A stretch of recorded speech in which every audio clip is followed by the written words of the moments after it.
Muito bem, bom demais estarmos aqui, louvando ao Senhor, adorando a Ele, na beleza da sua santidade, e contando também com a presença aí de visitantes, ou pessoas que há tempos não vêm. Deus abençoe a vida de vocês, Deus esteja falando poderosamente ao coração de cada um, de uma maneira realmente muito particular.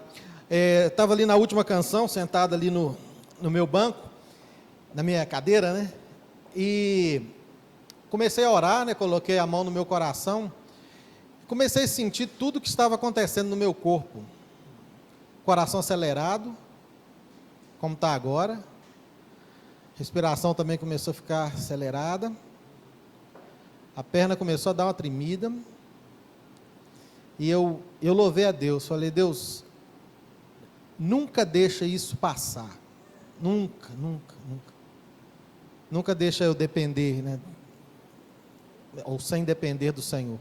Eu quero continuar sempre dependente de Ti. E Deus sabe, né, da limitação, mas Ele usa. E que Ele possa usar essa palavra para nos abençoar muito, falar poderosamente a nós, apesar de nós, não é mesmo? Gente, nós estamos encerrando um semestre. Pensou? Parece que foi ontem, o último sábado de dezembro que eu cheguei aqui.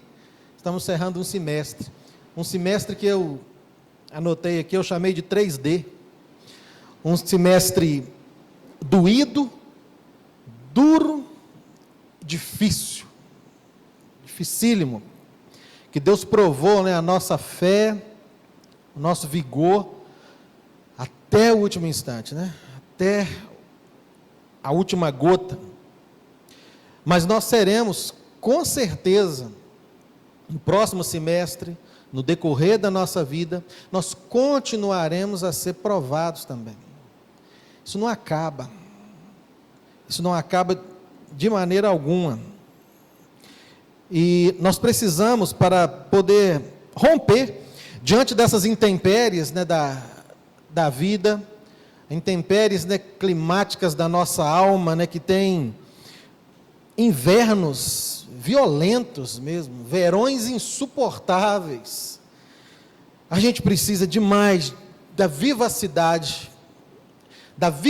espiritual, que é uma vida, uma vitalidade, um vigor de todos aqueles que estão, gente, plantados, firmados no verdadeiro Evangelho, o verdadeiro Evangelho que é o nosso Senhor e Salvador Jesus Cristo.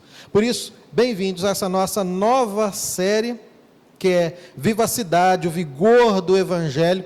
E hoje a gente vai falar desse vigor do Evangelho no indivíduo. Você vai perceber, né, como isso vai ser muito, muito, como eu falei no início, muito particular. Você tem que pegar isso para você mesmo, para você, como você vai ter essa vivacidade, esse vigor que vai te ajudar demais, que vai ser crucial na sua caminhada sempre aqui na terra. O Salmo 1, como foi lido aqui no início, ele nos dá um retrato perfeito disso. Fala com uma pessoa feliz, uma pessoa que é bem-aventurada, não anda segundo o conselho dos ímpios, não se detém no caminho dos pecadores, não se assenta na roda de escarnecedores. O seu prazer está na lei do Senhor, ele medita na lei do Senhor de dia e de noite. E ele compara essa pessoa feliz a uma árvore. O primeiro versículo 3, só para a gente relembrar, está aí na projeção, fala que essa pessoa que é feliz, é como uma árvore plantada junto à corrente de águas, que no devido tempo dá o seu fruto, ela frutifica, a folhagem dela não murcha, e tudo quanto ela faz é bem sucedido. Para chegarmos a ser pessoas assim, como essa árvore, firmes, frutíferos na presença do Senhor, frutíferos na nossa vida espiritual, nós precisamos que o nosso coração receba uma semente. Tudo começa ali, né, com uma semente, e essa semente do Evangelho. Hoje a gente vai ver, para a gente começar essa série, nós vamos ver esse processo de semeadura, Isso é muito bonito, esse processo de semeadura na nossa vida. E para a gente ver esse processo todo, como se desenvolve a semeadura e também a germinação, né, dessa semente, nós vamos ver tudo isso à luz da parábola do semeador, que Jesus contou, que está lá em Mateus 13, de 1 a 9. Você tem esse registro nos sinóticos, né? Em Mateus, Marcos e Lucas. Mas nós vamos vê-lo aqui em Mateus 13, de 1 a 9. Você pode abrir a sua Bíblia, acompanhar essa leitura, e vamos ver essa parábola e o que ela vai nos ensinar para termos essa vivacidade espiritual. Mateus 13, de 1 a 9.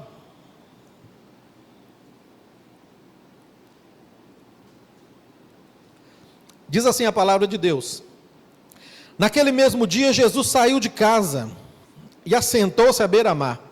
Reuniu-se ao seu redor uma multidão tão grande, que por isso ele entrou num barco e assentou-se. Ao povo reunido na praia, Jesus falou muitas coisas por parábolas, dizendo: o semeador saiu a semear. Enquanto lançava a semente, parte dela caiu à beira do caminho, e as aves vieram e a comeram.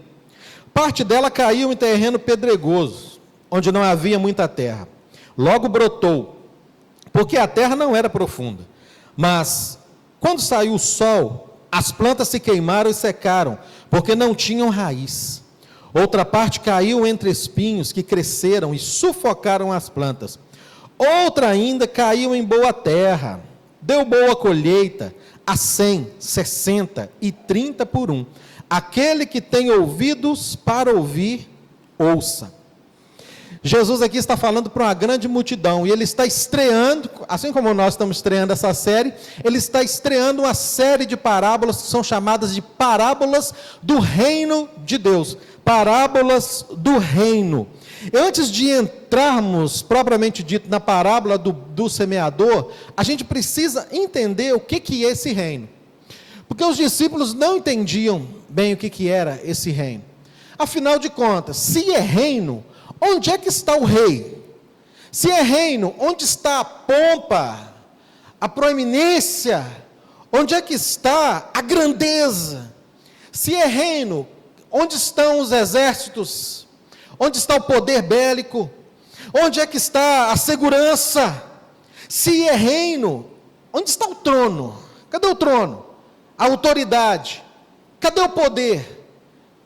Aqueles meninos, aqueles discípulos, aquelas pessoas, aqueles alunos, eles observavam e queriam enxergar o reino de Deus com as lentes humanas, com as lentes aqui da terra, com as lentes aqui de baixo.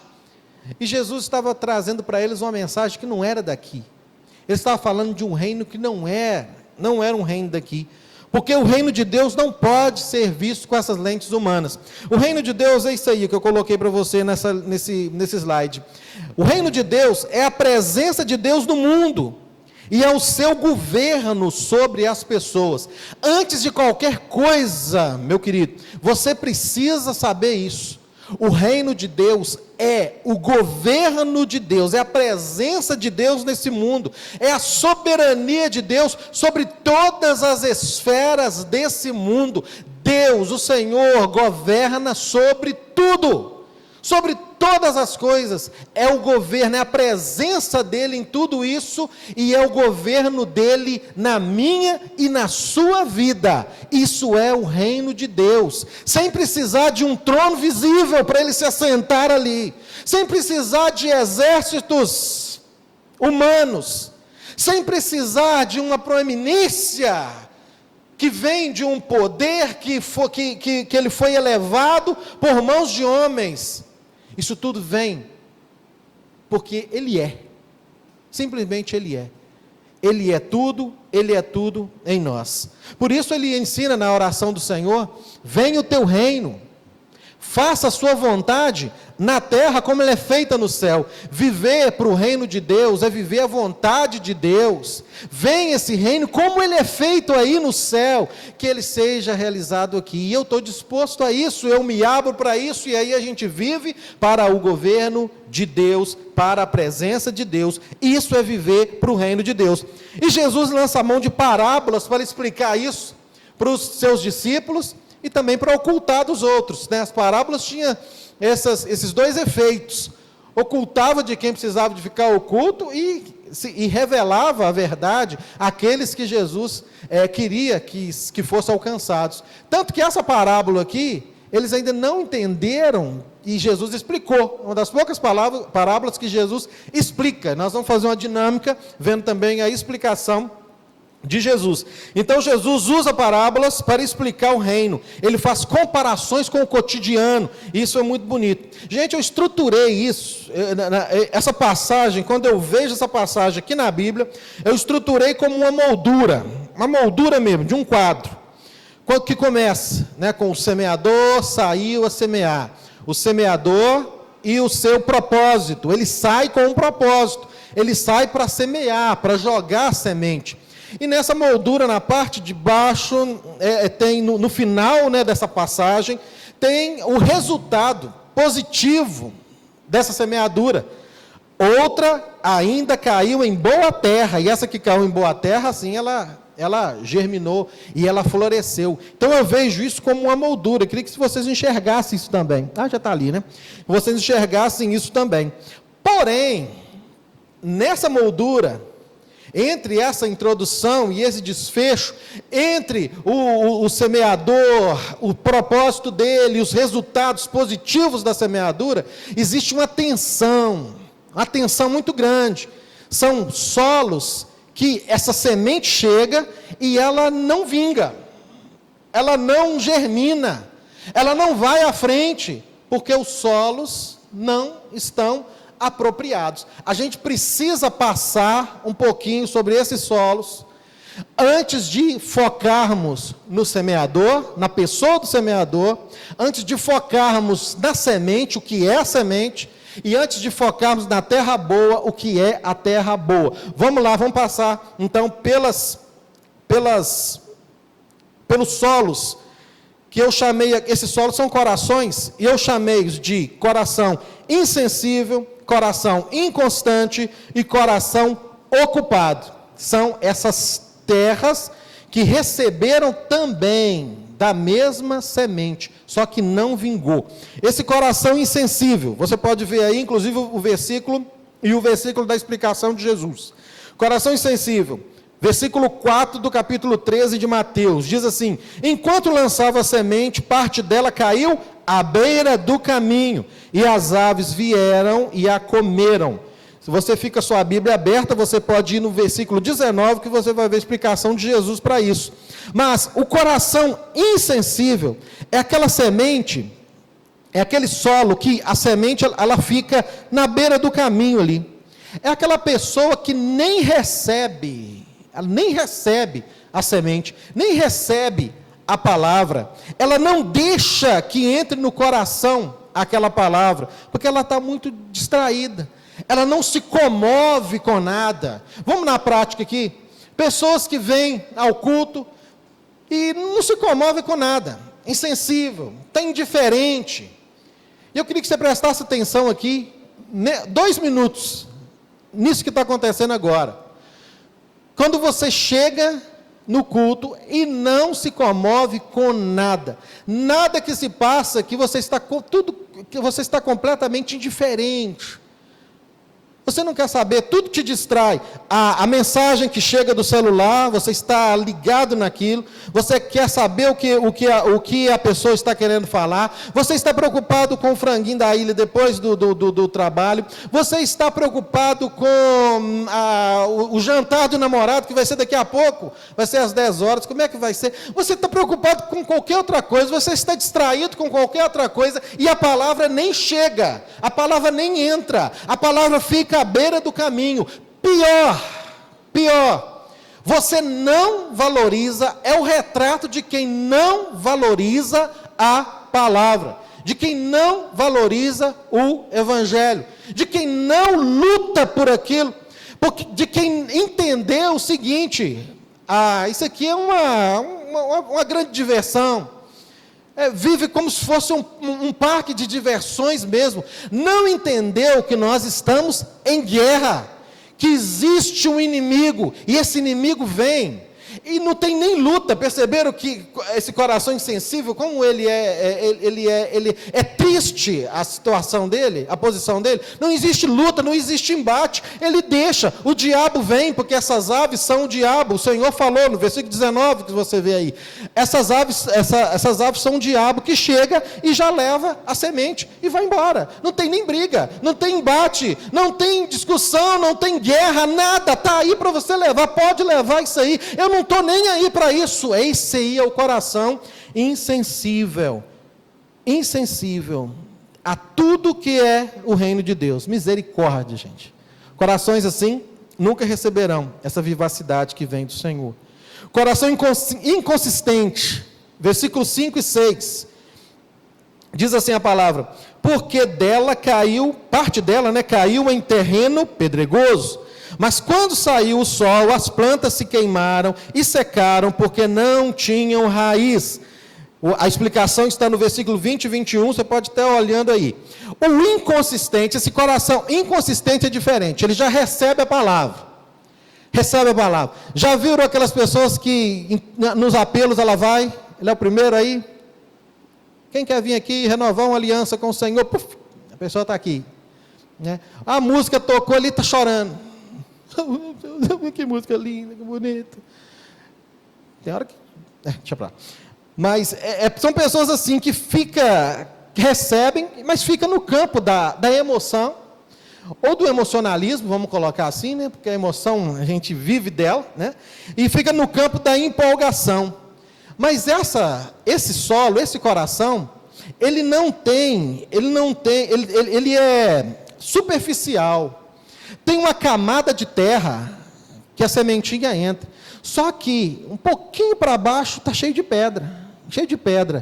A sementinha tenta colocar a sua raiz. Não vai.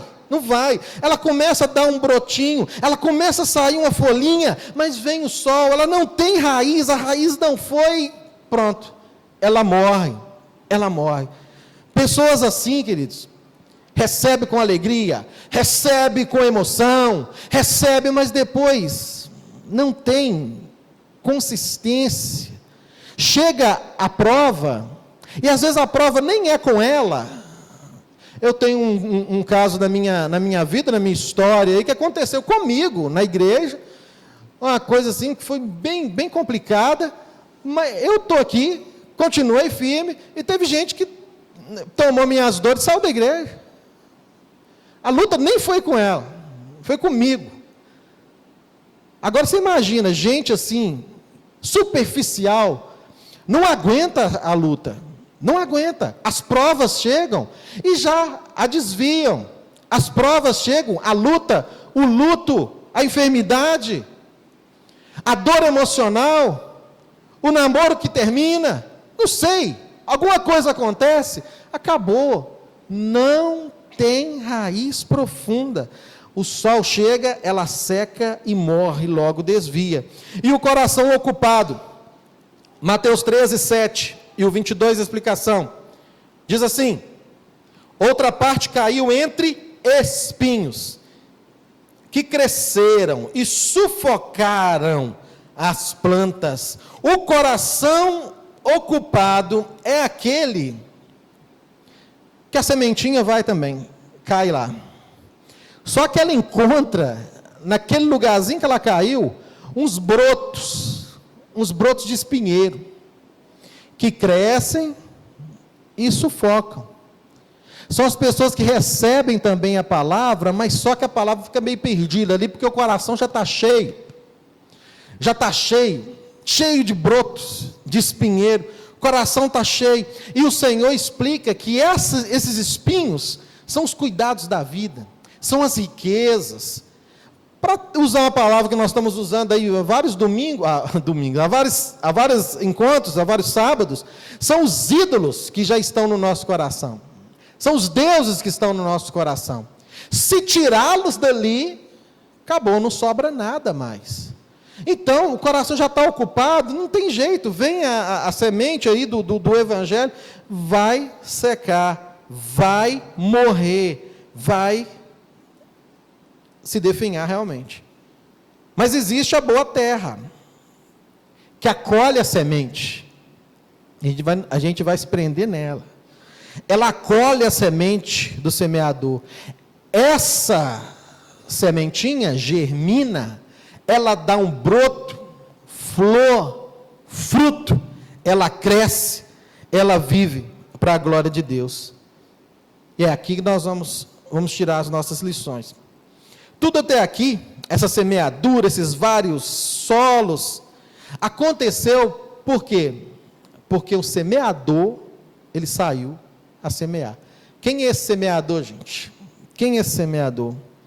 Poderia até falar que é cada um de nós. Anderson, você é o semeador. Suzana, semeadora. Valentina, semeadora. Nilton, semeadora. Vitória também.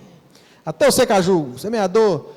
Mas aqui, na parábola, no ensino de Jesus, nessa parábola que abre, nessa parábola que introduz o estudo dele, o ensino dele sobre o reino de Deus, o semeador é ele. É Jesus, pode cravar isso.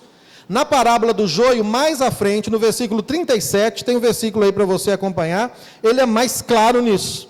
Mateus 13, 37 fala assim, ele respondeu, o que semeia a boa semente é quem? É o Filho do Homem. Jesus é esse semeador da vida.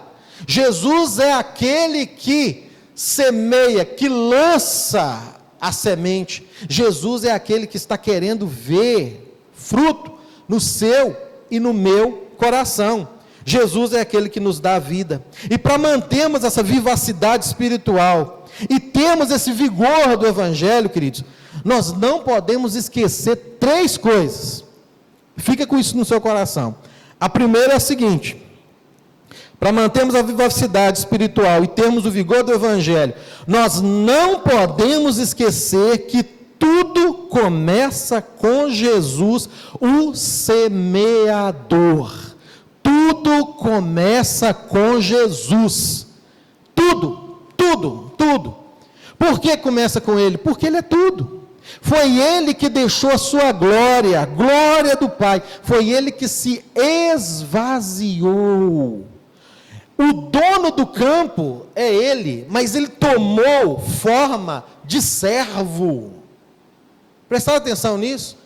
O dono de tudo é Ele, o dono do campo é Ele, mas Ele se esvaziou, Ele tomou forma de servo, e na parábola Ele se apresenta como um simples trabalhador rural, um semeador. Esse é o nosso Jesus, e Ele veio ao campo, nessa forma simples, desse jeito humilde.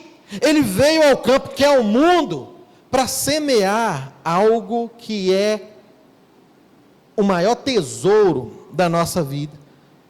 Tudo começa com Jesus, começa com Ele, que é o Rei dos Reis, Senhor dos Senhores, começa com Ele, que estava no princípio com Deus, todas as coisas foram feitas por Ele, sem Ele nada do que foi feito se fez. Começa com Ele, que dele, por Ele, para Ele são todas as coisas. Tudo começa com Jesus. O Kuyper tem uma frase muito famosa, ele fala o seguinte: não há 1 centímetro quadrado desse mundo, do qual Cristo não possa dizer, é meu. Não existe 1 centímetro quadrado desse mundo que não seja do nosso Deus. Ele é o dono de tudo, e do dono de tudo parte a semente que brotou no meu coração e no seu coração. Pensa nisso. Se você está aqui, passou por esses verões insuportáveis, esses invernos sombrios e difíceis, passamos por esse semestre doído, duro, difícil, se passamos por tudo isso porque uma semente brotou no nosso coração, e ela foi lançada por Jesus, começou com Ele, porque tudo começa com Ele. Leva Jesus mais a sério. Vamos levar Jesus mais a sério. Vamos nos voltar mais para Ele. Jesus não foi, para muitos, eu imagino, gente, tem pessoas que eu penso que eles imaginam Jesus como um Marte, né? Foi um Marte. Morreu por um ideal, que bonito. A cruz, quando ele vê a cruz aqui na frente, essa cruz aí, é que ele morreu, o nosso Marte, digno de admiração, nada, ele é o rei, ele é digno. Você precisa não de ficar admirando, mas é se humilhando, é se humilhar, se render a Ele, ao Deus que tem tudo, que é o dono do campo, mas por amor a mim e a você, veio aqui, se esvaziou, e tornou-se esse semeador da boa semente, e essa semente nos alcançou. Então, primeiro ponto é esse, não se esqueça nunca, que tudo começa com Jesus, o semeador. Segundo lugar, para mantermos a vivacidade espiritual, termos o vigor do Evangelho, não podemos esquecer, gente, que a semente é a palavra. A semente é a palavra. Falar isso fica muito, fica muito genérico, né? A semente é a palavra. Tá muito claro aqui, tá jóia, já entendi. Já entendeu? Não deu para entender, não. A semente é a palavra pregada por Jesus. Lembra que Jesus é o semeador? Essa semente não é a palavra de qualquer um, é a palavra pregada por Jesus. E qual a palavra que Jesus pregava?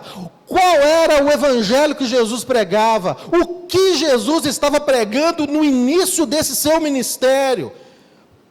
Querendo apontar o reino dos céus. A palavra dele era sempre de arrependimento e fé no Evangelho. Eu vou repetir, isso não é qualquer palavra, a semente é a palavra, é a palavra pregada pelo semeador, que é Jesus, e a pregação de Jesus é: arrependei-vos e crede no Evangelho. Você pode conferir isso em Marcos 1, 14 e 15, que está aí para você conferir, ó. Depois de João ter sido preso, foi Jesus para Galiléia, pregando o Evangelho de Deus, e dizendo: o tempo está cumprido, o reino de Deus está próximo. E olha a pregação dele, olha a palavra que ele leva: arrependei-vos e crede no Evangelho. Cidade Nova, arrependei-vos. Essa é a palavra de Jesus, essa é a semente que está sendo lançada. Essa é a semente que sai daquele embornal, não sei o nome daquele semeador simples, que sai jogando a semente. Não é qualquer palavrinha, não é qualquer palavra lançada ao vento, é uma palavra de arrependimento. E o conceito de evangelho é boa notícia. Ok, boa notícia. Não é uma palavra que foi cunhada, né, nos ambientes cristãos, já é uma palavra usada no decorrer da história, especialmente ali naquele período helenista, ali no Império Romano. Quando tinham que dar uma boa notícia, eles levavam o quê? O evangelho, né? O evangelho. O imperador nasceu, vai às vilas mais distantes levando o evangelho, a boa notícia: o filho do imperador nasceu. Vencemos uma guerra, passa por montes, por vales, leva esse evangelho. Vencemos a guerra, o evangelho é essa boa notícia. Mas parece que o homem gosta de colocar coisas assim dentro da sua conveniência. É boa nova, é boa notícia, então a pregação é de coisas boas. Vamos pregar coisas boas. A confusão fica aí, não é? Eles realçam motivação. Deus é um Deus que nos motiva a avançar, fala de esperança, fala de elevar o seu potencial. Isso não é evangelho, gente. Isso é teologia do coach. Já ouviram isso? Isso é teologia do coach. Pregnada, pregada e pasmem, recebida por muitos que se dizem cristãos evangélicos. Isso não é evangelho. Pessoas realçam o ser próspero, Tá, o Evangelho fala, a Bíblia fala que Deus se compraz na prosperidade do justo, ok, mas realçar isso e colocar como aquilo que está à frente, numa proclamação da palavra de Deus, dita proclamação da palavra de Deus, isso é teologia da prosperidade, isso não é Evangelho. Outros realçam a vitória, claro que somos vencedores, acredite, fala que nós somos vencedores, mas isso não é Evangelho, isso é triunfalismo puro, que está sendo bebido por muitos das igrejas. Isso não é Evangelho, ao contrário, querido, a boa nova, a boa notícia, o Evangelho pregado por Jesus, semeado pelo semeador Jesus, que quer encontrar uma terra boa para germinar, o Evangelho, ele começa com uma má notícia: você é pecador, você é pecador. O Evangelho mostra eu e você mortos, sem condições nenhuma de nos levantarmos. Esse é o Evangelho, essa é a palavra semeada, essa é a semente que sai do embornal do semeador Jesus. Esse é o Evangelho, que começa com a má nova. O Augusto Nicodemos tem um livro, Poder de Deus para a Salvação, um livro que fala de Romanos, de 1 a 7, ele fala o seguinte: o cristianismo, ao contrário, começa com a má notícia.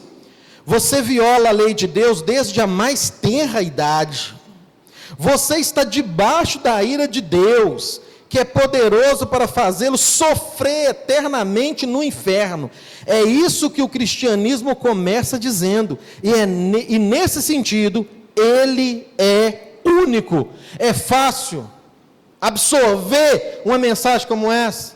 É fácil pegar e acolher uma semente como essa? Não é, porque o Evangelho não é vida tranquila, o Evangelho não é essa vida fácil, o Evangelho é sofrimento, gente, o Evangelho é morte, o Evangelho é perder para ganhar. Onde você vai entender isso? Como é que você vai, humanamente, conquistar corações com uma mensagem como essa? É perder para ganhar, é morrer para viver, é tornar-se servo para ser livre. Esse é o Evangelho pregado por Jesus. Essa é a semente lançada pelo semeador dessa parábola. É isso que o Senhor Jesus está querendo ensinar para os seus, está ensinando para nós. Aquele que é forjado nessa verdade, aí sim, ele tem uma vivacidade que o sustenta nessas intempéries da vida. Mas você precisa ser forjado nessa verdade. Terceiro e último ponto para mantermos a vivacidade espiritual e termos o vigor do Evangelho. Não podemos esquecer que a terra boa é a que recebe Jesus. A terra boa é a que recebe Jesus. Se não recebeu Jesus, o coração vai continuar indiferente. Isso é claro. Vai continuar inconsistente. Vai continuar ocupado pelos prazeres, pelas riquezas. Vai continuar assim. Mas quando recebe Jesus, isso aí é terra boa.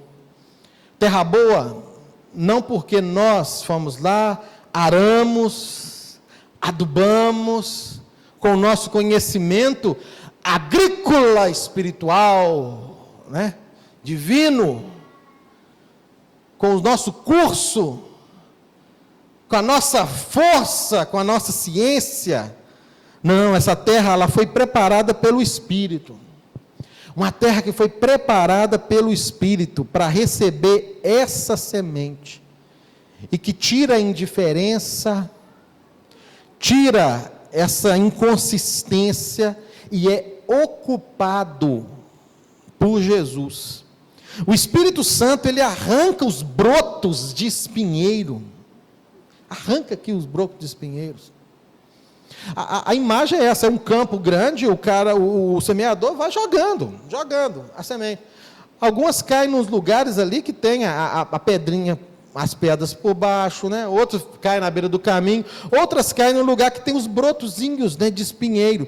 Mas o Espírito Santo, no coração daquele que é uma terra boa, ele tira esses brotos todos, tira esses brotos de espinheiro, que impedem o germinar da semente. É o Espírito Santo que faz isso.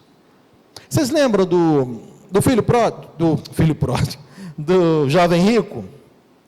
O jovem rico se encontrou com Jesus e Jesus mostrou os espinheiros que ocupavam o coração dele. Jesus provocou aquele menino. Ele sabia muito, o menino sabia muito. Fera, bom de casar. Quem está sem namorado hoje aí, ó, achar um menino igual aquele, sabia os mandamentos, guardava tudo, rico, coisa boa, né? Os discípulos olhando aquilo, né, olhando para a situação deles, olhando o camelão bonito dele, falou: poxa, agora o negócio vai ser diferente. Mas aí Jesus provoca aquele menino: ó, vai, vende tudo o que você tem. Jesus submete aquele menino ao teste do coração. Jesus submete aquele menino ao teste do coração. Hein, Natália?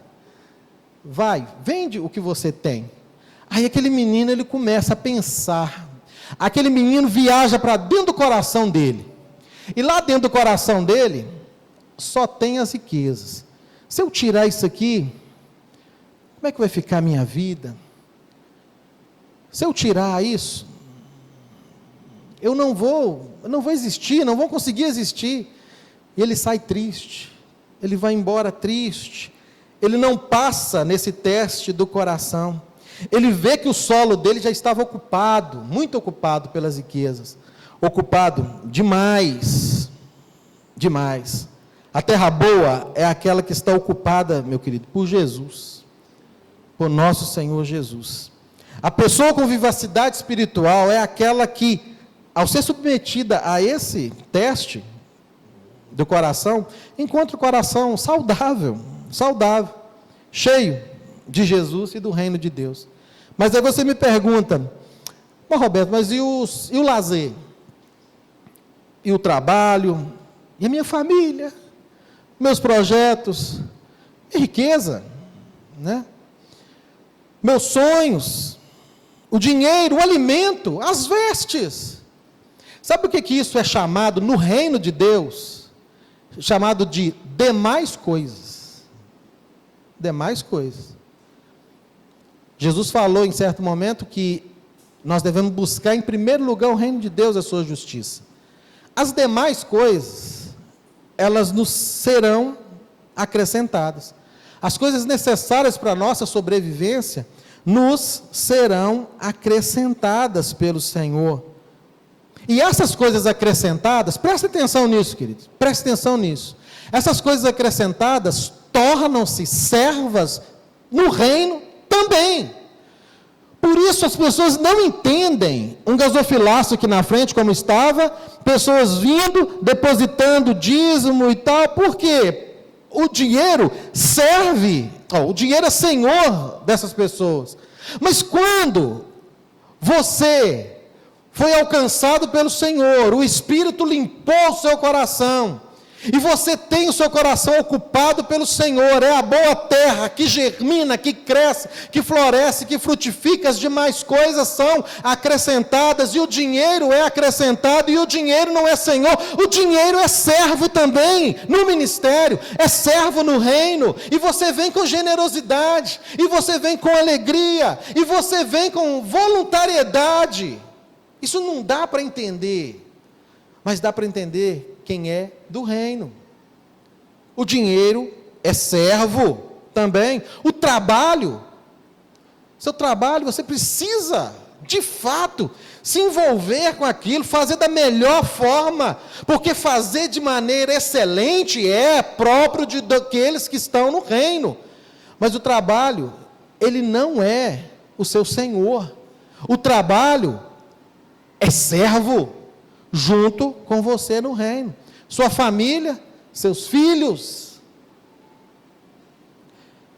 tudo é servo junto com você. A pessoa com vivacidade espiritual, aquela que recebeu a semente do Evangelho. E você agora sabe o que é o Evangelho. Numa terra que foi preparada pelo Espírito Santo. Louvado seja Deus. Essa semente, ela virou broto. Ela não ficou semente o tempo todo. A terra foi preparada pelo Espírito. Ela vira broto, flor e fruto, plantada junto às águas. Mas para ela virar esse broto, ela precisou de morrer. A semente precisou de morrer. A semente é a palavra. A palavra é Jesus. E Jesus fez exatamente isso. Jesus morreu. Jesus morreu. Jesus é essa palavra, essa semente. Percebe que tudo é Ele. Ele é o semeador, Ele é a própria palavra, e Ele é a semente que morreu para frutificar. Nenhuma semente que fica viva, que se mantém como semente o tempo todo, não vai frutificar nunca. O Senhor Jesus, Ele morreu. Ele perdeu todo o vigor para que eu e você tivéssemos essa vivacidade espiritual. Nós temos vida por quê? Porque nós também morremos com o Senhor. O texto de Romanos 6, 8 e 11 nos fala muito bem disso. Se morremos com Cristo, se já morremos com Cristo, com Ele viveremos. Considerai-vos então mortos para o pecado, mas vivos para Deus. Isso é ter vivacidade, morrer para o pecado e viver para o Evangelho, que é Cristo. Acredite. Tem uns negócios tem umas músicas que são bem legais, né? Então, que fala assim, né? Que acredite, é hora de vencer, né? Você conhece isso, né? Quando o Galo foi campeão da Libertadores, até eu cantava isso para ver se ele ia ser campeão. Misericórdia. Acredite, é hora de vencer. O Evangelho fala isso, ó. Acredite, é hora de morrer. Morrer. Isso é o Evangelho de Deus. Se morremos com Cristo, é certo que com Ele ressuscitaremos. Aleluia! Nós ressuscitamos com Ele. Considerai-vos mortos para o pecado. Não é fácil, querido, você ouvir que você precisa de deixar esses pecadinhos aí de estimação, né, que você até já acostumou com ele. É um pecado pet, amiguinho, fica ali juntinho, dorme com você, acostumou. Tem que largar isso, morrer para isso, morrer para Ele, considerar morto para o pecado e viver para Cristo. Como é bonita a mensagem do Evangelho, né? Uma série como essa, que fala sobre vivacidade e tal, de repente, viriam pessoas, ou a gente podia até lançar uma campanha, né? Alguns passos para essa vivacidade, os métodos para obter isso e aquilo. Não tem passo, não tem método, tem uma atitude: morrer. Não tem passos, métodos, só tem uma atitude: morrer. Morrer para o pecado, morrer para o mundo e viver para Deus. É por isso que a indiferença continua prevalecendo. Pessoas indiferentes ainda, insensíveis, continuarão prevalecendo. Por isso que aquela moldura ia ficar tão bonita num quadro, só assim, né? O semeador saiu a semear e caiu em boa terra e frutificou, joia. Mas o Evangelho traz as realidades no meio daquela moldura ali. A insensibilidade vai continuar, a inconsistência vai continuar, corações ocupados com riquezas, com prazeres, com as coisas do mundo, vão continuar, mas uma semente vai alcançar um coração, que seja o meu e o seu, querido, que seja o nosso coração, tirando ídolos dele, e vivendo de fato para o Senhor, morrendo para o mundo e vivendo para Deus. Encerrando aí, nós não podemos esquecer que tudo começa com Jesus, o semeador, que a semente é a palavra, e não seja simplista nisso não, a palavra é palavra de arrependimento, é palavra de fé no verdadeiro evangelho, e nós não podemos esquecer que a terra boa é aquela que recebe a Jesus, preparada pelo Espírito Santo. Tudo começa com Jesus, com o semeador. No meio é Ele também, porque Ele é a semente, e tudo termina nele, porque Ele é aquela palavra que trabalha o nosso coração e transforma o nosso coração. Ele é o alfa e o ômega, o princípio e o fim. Ele é tudo em nós.